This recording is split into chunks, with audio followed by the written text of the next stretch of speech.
I'm John, but I go by Jack because that's the nickname that I grew up with. And I'm a professor in the Department of Curriculum, Teaching and Learning. And my major areas of focus are holistic education and contemplative education. And holistic education is educating the whole child, the whole person, the body, the mind, and the spirit. And the other main feature of holistic education is that it's been given to us by the great teachers and indigenous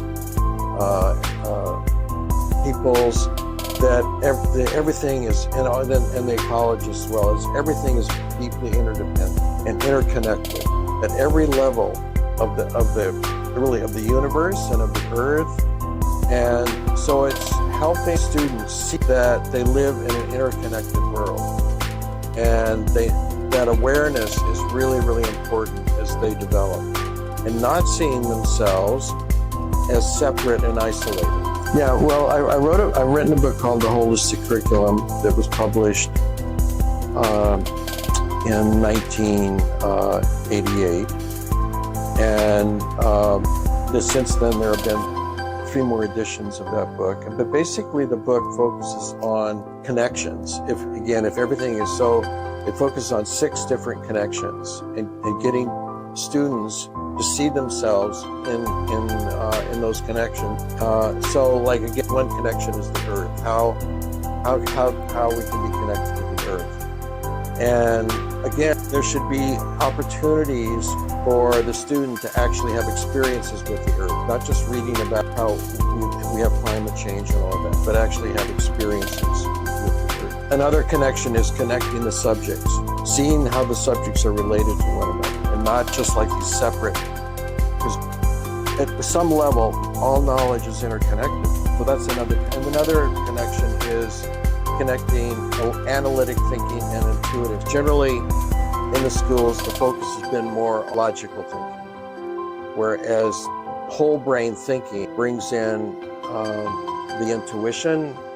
And of course, this goes back to looking at the brain in terms of the left brain and the right brain, and how those two things can operate. So there's 6 connections altogether. I won't go into all of them, but the idea is you have a curriculum so that the students can see themselves in relationship into these different areas. It's basically,